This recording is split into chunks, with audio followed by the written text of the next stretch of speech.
महाराष्ट्रातील देवगिरी किल्ला हा छत्रपती संभाजीनगर शहरापासून सुमारे 17 किलोमीटर अंतरावर आणि जवळपास 600 फूट उंच टेकडीवर वसलेला आहे. मध्ययुगीन भारतातील सर्वात भयानक आणि अभेद्य किल्ल्यापैकी एक मानला जातो. या किल्ल्याच्या आत प्रवेश करणे म्हणजे जणू मृत्यूला कवटाळण्यासारखे आहे, कारण या किल्ल्याभोवती सुमारे 80 फूट खोल खाई आहे, ज्यामध्ये विषारी साप आणि भुकेले मगरमच्छ शत्रूच्या सैन्याचे स्वागत करण्यासाठी कायम तयार असतात. या किल्ल्यात भारतातील दुसरी सर्वात मोठी तोफ ठेवलेली आहे.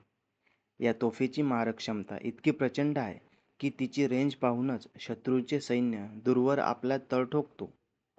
आणि जर एखाद्या शत्रूच्या सैन्याने किल्ल्याच्या आत प्रवेश करण्याचे धाडस केले सुद्धा, तरी त्यांना सामोरे जावे लागते, ते म्हणजे किल्ल्यातील गुंतागुंतीच्या भुलभुलैयाला. महाराष्ट्राच्या मातीत एक वेगळीच जादू आहे. इथे पाऊल टाकताच असे वाटते की जणू इतिहास स्वतः चालत आपल्यासमोर उभा राहिला आहे. मला नेहमीच किल्ले आणि जुन्या ऐतिहासिक ठिकाणाविषयी खास आकर्षण वाटत आले आहे. आणि जेव्हा मी एखाद्या किल्ल्यासमोर उभा राहतो, तेव्हा मन आपोआपच त्या कथा, त्या आठवणीकडे खेचले जाते, ज्या आपण खऱ्या पुस्तकामध्ये वाचलेल्या आहेत. याच भावनेने मी पोहोचलो आहे देवगिरी किल्ल्यावर, ज्याला आपण आज दौलताबादचा किल्ला या नावाने ओळखला जातो. छत्रपती संभाजीनगर जवळ असलेला हा किल्ला दुरून जितका भव्य दिसतो, तितकाच जवळ गेल्यावर तो रहस्यमय वाटू लागतो. हा केवळ दगडांनी बांधलेला किल्ला नाही, तर शेकडो वर्षाचा परिश्रम, बुद्धिमत्ता आणि शौर्याचं प्रतीक आहे. जेव्हा मी या किल्ल्याची चढाई सुरू करतो, तेव्हा प्रत्येक पायरीसोबत असं वाटते की इतिहासाचा थर एका मागून एक उलगडत आहे. अरुंद वाटा, अंधाऱ्या बोगद्यामधून जाणारा मार्ग आणि उंच भिंती हे जाणून देतात की हा किल्ला जिंकणे कधीच सोपे नव्हते. कदाचित म्हणूनच देवगिरी किल्ला आजही तितकाच प्रभावी आणि जिवंत भासतो. स्वागत आहे तुमच्या एका नवीन व्हिडिओमध्ये. आजचा जो व्हिडिओ होणार आहे तो दौलताबाद फोर्ट म्हणजे देवगिरी किल्ला होणार आहे. आपण सध्या येऊन पोहोचलेलो आहोत जो आहे देवगिरी किल्ल्याच्या एकदम सोबत देवगिरी किल्ल्याच्या एकदम समोर आपण सध्या उभा आहे, म्हणजे दौलताबाद फोर्टच्या समोर. आणि माझ्या मागे तुम्ही जर बघत असाल तर हे आहे त्याचं मेन गेट, जिथून आपल्याला एंटर व्हायचं आहे. इथून आपण एंटर होणार आहे आणि पूर्ण दौलताबादचा किल्ल्याचा जो आहे व्ह्यू तुम्हाला दाखवणार आहे, नेमका कसा आणि कसा होणार आहे. तर चला सुरुवात करूया आजच्या व्हिडिओला आणि तुम्हाला पूर्ण व्ह्यू दाखवतो नेमका कसा आणि काय करणार आहे आणि कोणकोणते ठिकाणं बघायचे आहे. तर चला सुरुवात करूया आजच्या व्हिडिओला. ज्याला पूर्वी दौलताबाद किल्ला म्हणून ओळखले जात होते, हा किल्ला 12व्या शतकात भिल्लम यादव यांनी बांधला होता. यांची महत्त्वाची वैशिष्ट्ये म्हणजे अशी की त्याची मजबूत सुरक्षा व्यवस्था आणि व्यापारी मार्गावर असलेले त्याचे रणनीतिक स्थान.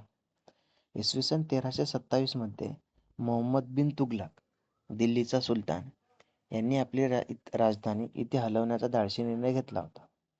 त्याने दिल्लीतील अनेक लोकांना जबरदस्तीने इथे स्थलांतरित केले आणि या शहराला सिटी ऑफ फॉर्च्यून असे नाव दिले. पण ही योजना यशस्वी ठरली नाही. काही वर्षानंतर राजधानी पुन्हा दिल्लीला परत नेण्यात आली. त्यानंतर हा किल्ला बहमनी सुलतानात, निजामशाही, मुघलक साम्राज्य आणि शेवटी मराठा साम्राज्य यांच्या ताब्यात गेला. प्रत्येक शासनाने या किल्ल्यात आपली छाप सोडली आहे आणि त्यामुळे हा किल्ला भारतातील सर्वात मजबूत आणि अभेद्य किल्ल्यापैकी एक मानला गेला. प्रवेशद्वाराजवळ उभी असलेली भव्य तोफ आजही इतिहासाची साक्ष देत उभी आहे. तांब्यापासून बनवलेली ही प्राचीन तोफ केवळ एक शस्त्र नसून त्या काळातील सामर्थ्य आणि कौशल्याची जिवंत ओळख आहे. ही तोफ पाहिल्यानंतर आपण पुढे किल्ल्याच्या प्रवेशद्वारातून आत जातो आणि तिथून सुरू होतो एक वेगळाच प्रवास. उंच भिंती, वळणदार आणि घुमटकार रस्ता हळूहळू आपल्याला किल्ल्याच्या अंतरंगात घेऊन जातो. प्रत्येक वळणावर एक गूढ भावना जाणवते, जणू काही हा किल्ला आपल्याला इतिहासाचे अनेक रहस्य अजूनही जपून ठेवत आहे. या मार्गावर चालताना असं वाटते की आपण फक्त किल्ल्यात प्रवेश करत नाही, तर थेट इतिहासाच्या त्या काळात पोहोचतो. तुम्ही जर बघत असाल तर हे बुरुजाची सगळी कळा आहे. या कळ्याच्या वर सुद्धा हे जे इथं आहे, इथं जे आहे उभं राहायची जागा आहे. तिथं आधी कोणतरी उभं राहत असणार, तिथून उभं राहायचे आणि तिथून सगळ्या ठिकाणी नजर वगैरे ठेवू शकत होतं. आणि जसं तुम्ही पूर्ण येताना गेटच्या अंदर आल्यानंतर असं भव्य असं जे आहे ना, हा किल्ल्याचं स्ट्रक्चर आपल्याला इथं दिसते. तुम्ही बघसाल तर एकदम उंच कडा जे आहे ते, आणि वर तिथून जे आहे समोरून तिथून वर जायला रस्ता आहे. गेटच्या आतमधून आल्यानंतर आपल्याला हे सरस्वती विहार जे आहे ते इथे दिसते. सरस्वती बावडी त्याला दिसत आहे. आणि समोर गेल्यावर आपल्याला जे आहे कुठं आहे सरस्वती विहार,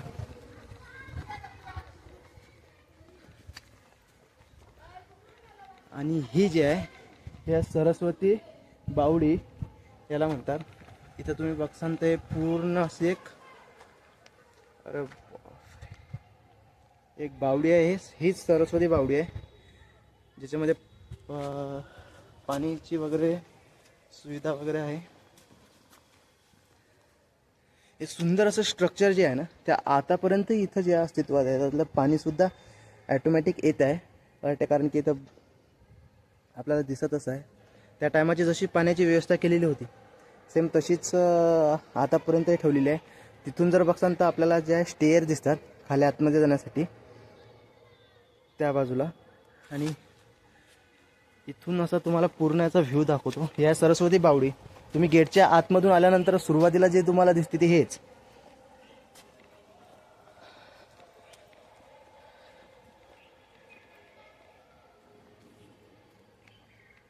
पूर्ण असं सुंदर असं, आणि इथं याच्याविषयी थोडीशी माहिती दिलेली आहे.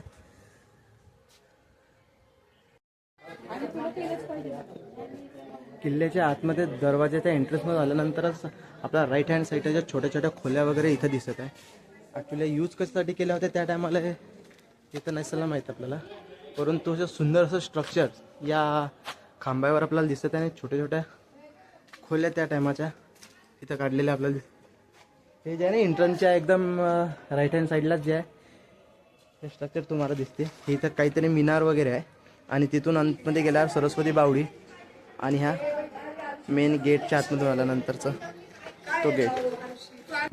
आणि गेटच्या आतमधून जर असं समोर आला आपण आपल्या बावडीच्या, तर आपल्याला एक कचेरी इमारत या साईडला दिसते. इकडे सरळ तुम्ही कचेरी इमारतकडे जाऊ शकता. आणि इथून सरळ जर बघितला तर समोर दिसत आहे तुम्हाला ते मिनार.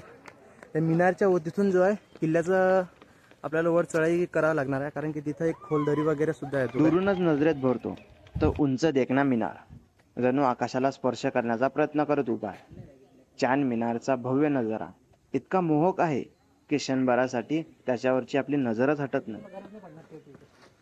समोर आल्यानंतर आपल्याला भारत माताचं एक बोर्ड दिसते. जेव्हा समोर इकडे गेल्यानंतर भारत माता मंदिर जे आहे ते आपल्याला इथं समोर दिसत आहे. तर चला पहिले भारत माता मंदिर बघू, त्यानंतर किल्ल्याच्या अंतरंगात पुढे जात असताना इतिहासाचा आणखी एक अनोखा अध्याय आपल्यासमोर उलगडतो. तो म्हणजे भारत माता मंदिर. सुमारे 87 मीटर परिसरात उभारलेली भव्य रचना किल्ल्यातील सर्वात प्राचीन आणि महत्त्वपूर्ण वस्तूंमध्ये गणली जाते. बांधकामात दिसणारी संतुलन रचना आणि सूक्ष्म स्थापत्यकला पाहून त्या काळातील कारागिरांच्या कौशल्याचा अंदाज येतो. पहिल्या नजरेतच ही वस्तू एखाद्या मशिदीसारखी भासते. तिन्ही बाजूने प्रवेशद्वार, चारही कोपऱ्यावर उभे असलेले आभासी मनोरे आणि मोकळ्या अंगणात पश्चिमेकडे असलेली सुंदर कमान. त्या कमानी समोरच अष्टकोनी भागावर उभारलेला घुमट संपूर्ण रचनेला एक वेगळीच भव्यता देतो. पण या भिंतीमध्ये दडलेली गोष्ट आणखीनच रोचक आहे. या वस्तूच्या बांधकामात वापरलेले अनेक दगडी अवशेष हे 10-11व्या शतकातील म्हणजेच यादवकालीन मंदिरातून घेतलेले असल्याचे स्पष्ट संकेत दिसतात.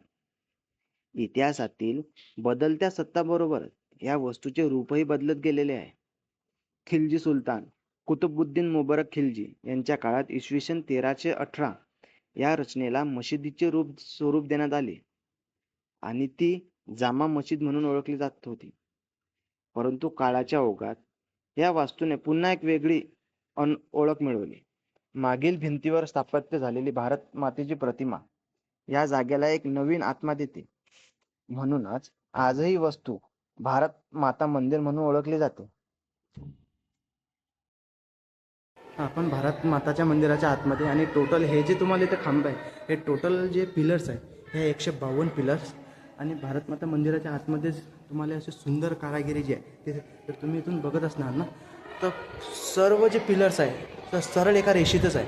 म्हणजे त्या टायमाची कारागिरी कशी असणार तुम्ही जर तुम्ही असं बघत ना तर सर्व तुम्हाला एका रेषेतच दिसतील सगळे पिलर्स त्या टायमाला. हे टोटल 152 पिलर्स.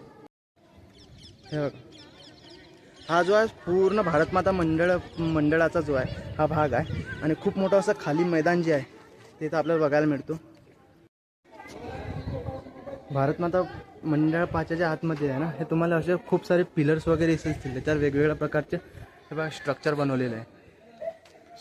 हे पिलर्स एवढे मोठ्या साईजचे इथं शायद एका सभामंडपासाठी बनवले गेले की काय, पण सेम साईजचे सगळेच पिलर तुम्हाला इथे दिसतील पूर्ण सगळ्या मंडपामध्ये. हे बघा हे कशासाठी बनवलं होते तर काय माहीत, पण इथं जे स्ट्रक्चर जे आहे त्याच्यावरचं ते खूप भारी आहे. हे बघा पूर्ण फुलं वगैरे असे काढलेले आहेत आणि सेम खूप छान असं स्ट्रक्चर त्या टायमासाठी आहे बनवलेलं.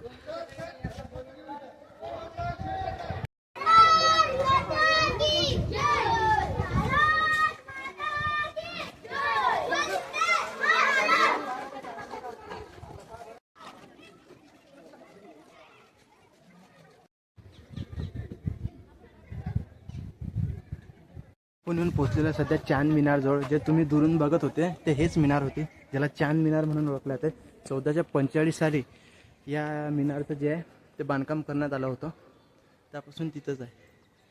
इथे बघताना तर असे सगळे खोलीनुमा भाग तुम्हाला दिसतात आणि वर जर बघसाल तर खूप मोठी अशी उंच उंच मिनार हे आपल्याला दिसत आहे.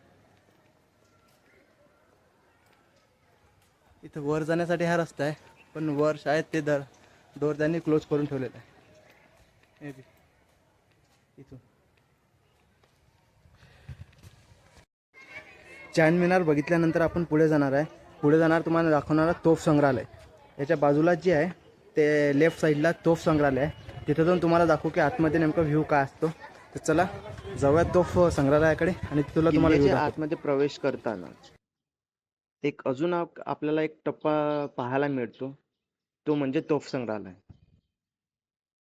या तोफ संग्रहालयामध्ये प्राचीन तोफा म्हणजेच केवळ लोखंडाचे तुकडे नाही आहेत, तर त्या काळातील युद्ध कौशल्य, धैर्य आणि सामर्थ्याचे जिवंत साक्ष दिसतात. प्रत्येक तोफेच्या अंगावर वेळेचे ठसे उमटलेले दिसतात, जणू त्या अजूनही आपल्या शौर्य कथा सांगत आहे. काही तोफा विशाल आहेत, काही भव्य, तर काही सुबक आणि अचूक रचनेच्या, पण प्रत्येकात एक वेगळीच ताकद दडलेली आहे. त्यांच्यासमोर उभं राहिल्यावर क्षणभरासाठी असं वाटते की रणांगणाचा आवाज अजूनही हवेत घुमतोय आणि या तोफा पुन्हा एकदा गर्जना करण्यासाठी सज्ज आहेत. सूर्यकिरणाच्या प्रकाशात चमकणाऱ्या या तोफांवर नजर पडतात मन न कळतच त्या काळात हरवून जाते, जिथे प्रत्येक गोळी म्हणजे विजयाचा आशा आणि प्रत्येक आवाज म्हणजे शत्रूसाठी इशारा होता.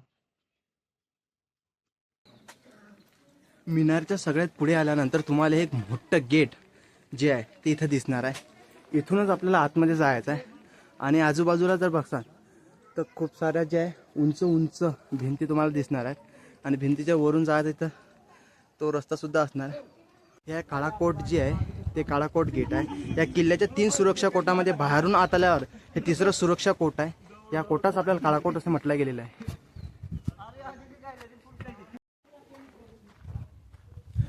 या कालाकोट गेटच्या समोरच आपल्याला एक हेमडपंथी मंदिर दिसणार आहे. हे मंदिरच्या आतमध्ये तुम्ही बघा खूप सारे जे आहेत ना ते तुम्हाला या ठिकाणी खांबे वगैरे दिसतील.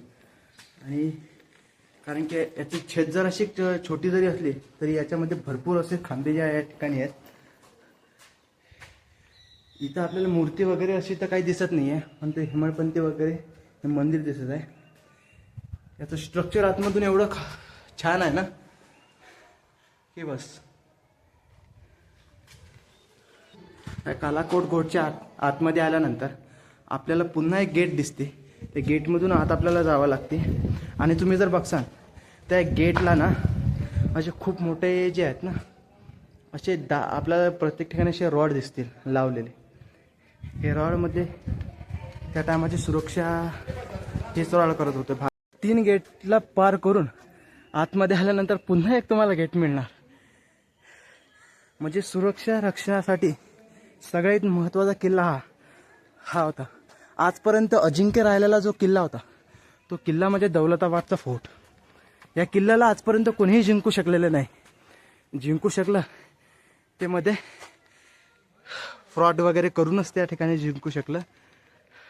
तसं या युद्धामध्ये या किल्ल्याला आजपर्यंत कोणी किल्ल्याच्या शांत वातावरणात पुढे जात असताना एक अशी वस्तू नजरेत भरते जी दिसायला सुंदर पण तिच्या भिंतीमध्ये एक वेदनादायक इतिहास दडलेला आहे, ती म्हणजे चिनी महल. ती 2 मजली इमारत आपल्या आकर्षक सौंदर्यासाठी ओळखली जाते. एकेकाळी निळ्या आकाशी आणि पिवळ्या चमकदार टाईल्सने सजलेली ही वस्तू दुरूनच लक्ष वेधून घेत होती.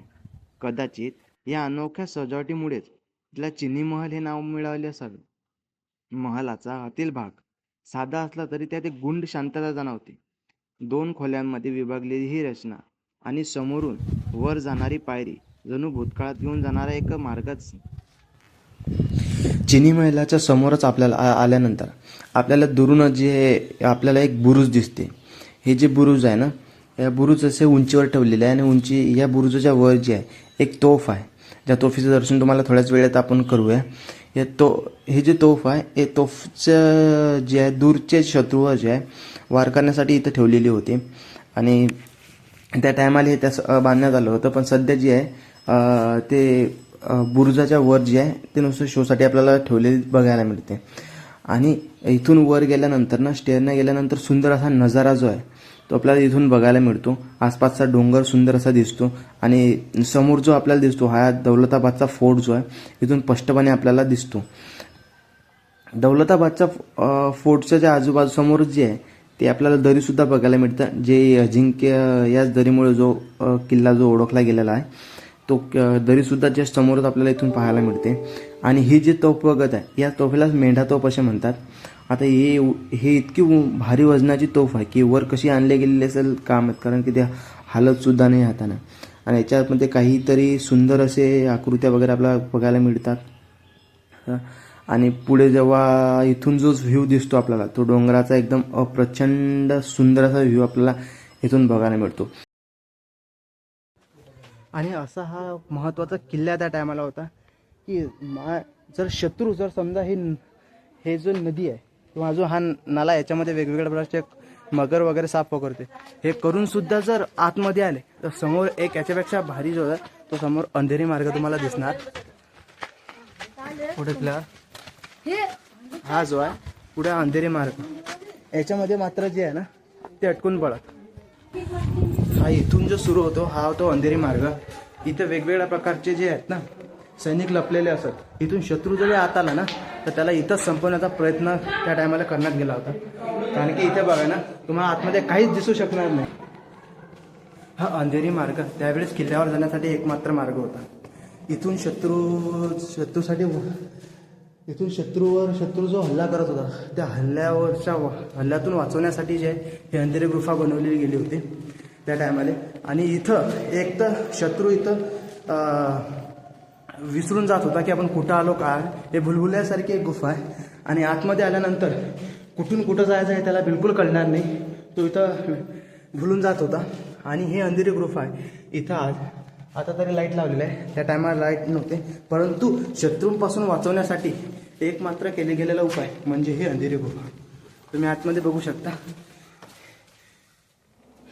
कशी बनवून येतात. आता या टायमाला इथं लाईट्स वगैरे लागलेल्या आहेत त्यामुळे दिसते. सुरुवातीला इथं काहीच नव्हतं. आलेला शत्रू इथपर्यंत मारल्याच गेलेला होता. म्हणून हा किल्ला आजपर्यंत अजिंक्य होता, कोणी याला जिंकू शकलेलं नव्हतं. त्यामुळे हा दौलताबादचा फोर्टच बनवलेला असा होता की याला जिंकणं लगभग अशक्य होतं त्या टायमाला. आणि किल्ल्यावर जाण्यासाठी एक मार्ग जो होता तो हाच होता अंधेरी गुफा पार केल्यानंतर आपण येऊन पोहोचतो जे आहे ते किल्ल्याच्या वर. जो रस्ता आपल्याला घेऊन येतो तो किल्ल्याच्या जो आहे वर घेऊन येतो. समोर जे बघत आहे हे जे आहे इथून जे कडा इथून डोंगराचा सुंदर असा व्ह्यू आपल्याला बघायला मिळतो. आणि इथून जे आहे अजून आपल्याला चढाई जी आहे वर करावी लागते. इथं जे आहे सध्या आपण मिडलवर इथं जे आहे गणेश मंदिराजवळ आपण आलेलो आहे. आणि इथून खालचा संपूर्ण असा परिसर आपल्याला बघायला मिळतो. इथून शत्रू दूरपर्यंत नजरसुद्धा मोडते. खालची जे आपल्याला दरी आहे ते सुद्धा दिसते. इथून खूप अशी खोल अशी दरी जी आपल्याला इथून पाहायला मिळते की हे पूर्ण दरी किल्ल्याच्या गोल अशी फिरलेली आहे, जे की किल्ल्याचे संरक्षण म्हणून मानल्या जाते. आणि इथून जे आहे असा सुंदर असा व्ह्यू जो आहे एकदम छानपैकी आपल्याला पाहायला मिळतो. आणि थोडंसं पुढे चालत गेल्यानंतर आपल्याला गणेश मंदिर जे आहे इथं बघायला मिळतो. जेव्हा किल्ल्याच्या सगळ्यात वरती वर आपण पोचतो, मिडलमध्ये पोचल्यानंतर आपल्याला गणेशजीची मूर्ती जी आहे बघायला मिळतो. हे गणेशजीची मूर्ती बघितल्यानंतर मन एकदम प्रसन्न होतं. एवढ्या मोठ्या किल्ल्यावर मंदिर जे बघणं आणि त्यात एवढी सुंदर मूर्ती, एक नंबरच असा व्ह्यू जो आपल्याला बघायला मिळतो. हे बघा, एकदम सुंदरशी मूर्ती जी आहे आपल्याला बघायला मिळतो. समोर वर आल्यानंतरच आपल्याला लेफ्ट साईडला जे आहे हे गणेशजीचं मंदिर जे आपल्याला बघायला मिळते. आणि आतमध्ये जेव्हा गेल्यानंतर सुंदर जे अशी मूर्तीचं दर्शन आपल्याला इथं होतं. ते मूर्ती दर्शन झाल्यानंतर आपण सरळ जे आहे वर किल्ल्याकडे निघतो. समोर जो दिसत आहे हे किल्ल्याच्या वर जाण्यासाठी जो आहे पायऱ्या जे आपल्याला इथं दिसतात. याच पायऱ्यांना आपल्याला किल्ल्याच्या वर जे आहे ह्या पायऱ्या घेऊन जातात. लगभग 500 ते 600 पायऱ्या पार केल्यानंतर आपण जे आहे किल्ल्याच्या वर जाणार आहे. तर चला सर्व तिथपर्यंत. औरंगाबाद जवळील ऐतिहासिक देवगिरी किल्ल्यावर वरच्या बाजूला असलेली एक वास्तू जे समोर तुम्हाला दिसतंय ते म्हणजे बारादरी. 12 कमानीमुळे या महलाला बारादरी हे नाव पडलेले आहे. या इमारतीच्या मध्यभागी मोकळे अंगण असून चारी बाजूने लहान मोठ्या खोल्या बांधलेल्या दिसतात. ही 2 मजली इमारत असून वरच्या मजल्यावर हवेशीर दालन तयार केलेले आहे. या दालनामध्ये अष्टकोनी खोली आणि बाहेर अर्धगोलाकार मोकळी जागा दिसते, जी संपूर्ण वास्तूला एक भव्य आणि आकर्षक रूप देते. या बांधकामात बेसॉल्ट दगड, चुना आणि लाकूड यांचा वापर करण्यात आलेला आहे. काही अष्टकोनी खोल्यावर सुंदर घुमटकार छत देखील आपल्याला दिसते. इतिहासानुसार मुघल बादशाह शहाजहा आणि त्यांचा मुलगा औरंगजेब यांचे आवडते ग्रीष्मकालीन निवासस्थान मानले जात होते. हिजरी सावंत 1636 मध्ये शहाजहानाच्या आदेशाने या भव्य वास्तूचे बांधकाम करण्यात आलेले होते. आजही देवगिरी किल्ल्यावर ही बारादरी इतिहासाच्या वैभवाची साक्ष देत उंच टेकडीवर एका दिमाखात उभी आपल्याला इथं दिसत आहे. बारादरी पाहून पुढे जाताच या जुन्या दगडी पायऱ्या जणू आपल्याला हळूहळू इतिहासाच्या आणखी एक उंच टप्प्याकडे घेऊन जातात. प्रत्येक पायरी चढताना किल्ल्याची भव्यता अधिकच जाणवू लागते आणि वाऱ्याच्या झुळकासोबतच एक वेगळीच रोमांच मनात दाटतो. या पायऱ्यांच्या शेवटी आपल्याला भेटते किल्ल्याची शक्ती दुर्गतोफ आणि तिथूनच नजरेस पडणारा तो दूरचा नजारा, जिथे एक भव्य रचना उभी दिसते. तीच ते किल्ल्यातील सर्वात मोठी आणि सामर्थ्यशाली दुर्गतोफ. याच परिसरात वसलेलं आहे एक शांत आणि आध्यात्मिक स्थान म्हणजे श्री जनार्दन स्वामी मंदिर. एका बाजूला युद्धाची ताकद आणि दुसऱ्या बाजूला अध्यात्माची शांतता. या ठिकाणी उभं राहिल्यावर जाणवतं की किल्ला फक्त लढायचा नाही, तर तो शक्ती आणि श्रद्धेचा अद्भुत संगम होता. किल्ल्याच्या सर्वात उंच टोकावर उभं आहे एक अशी शक्ती जी आज शांत आहे पण एकेकाळी रणांगण हादरवणारी होती. ती म्हणजे दुर्गतोफ. ही भव्य तोफ अशा उंच ठिकाणी बसवलेली आहे की आसपासच्या मोकळ्या मैदानावर, डोंगर दऱ्यामध्ये येणाऱ्या शत्रूवर लांबूनच अचूक लक्ष साधता येत होते. तिची रचना इतकी बुद्धिमान आहे की मध्यभागी असलेल्या अक्षामुळे ही तोफ सहजपणे वर खाली आणि उजवीकडे डावीकडे फिरवत होते. जणू ती प्रत्येक दिशेने येणाऱ्या धोक्याला उत्तर देण्यासाठी सदैव सज्ज होती. या तोफीची मारक साधारण 2 किलोमीटर ते अधिकतम 3.5 किलोमीटर पर्यंत पोहोचते. सुमारे 18 सेंटीमीटरच्या आतील व्यास आणि जवळपास 5.8 मीटर लांबी असलेली ही तोफ त्या काळातील अभियांत्रिक कौशल्याची अप्रतिम ओळख आहे. मिश्र धातूपासून बनवलेली आणि बाहेरून मजबूत आवराने संरक्षित असलेली ही तोफ केवळ शक्तीचे प्रतीक नाही, तर ती आहे कलेचे नमुना. तिच्या मागील भागावर असलेले सुंदर अलंकारण आणि देवनागरी लिपीत कोरलेले श्री दुर्ग हे शब्द तिला एक आध्यात्मिक आणि सांस्कृतिक स्पर्श देतात. या उंच ठिकाणावरून उभी राहून ही तोफ केवळ शत्रूवर नजर ठेवत नव्हती, तर संपूर्ण किल्ल्याच्या सुरक्षिततेची अभेद्य ढाल बांधलेली होती. ही फक्त तोफ नाही, तर ही आहे शक्ती, बुद्धिमत्ता आणि अभिमानाची गर्जना.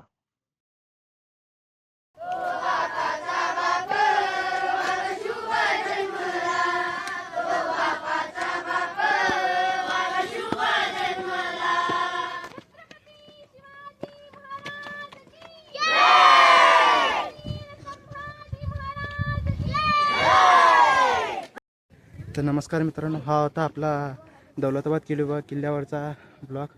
हा ब्लॉग तुम्हाला आवडला असेल तर लाईक करा, सबस्क्राईब करा आणि शेअर करायला विसरू नका.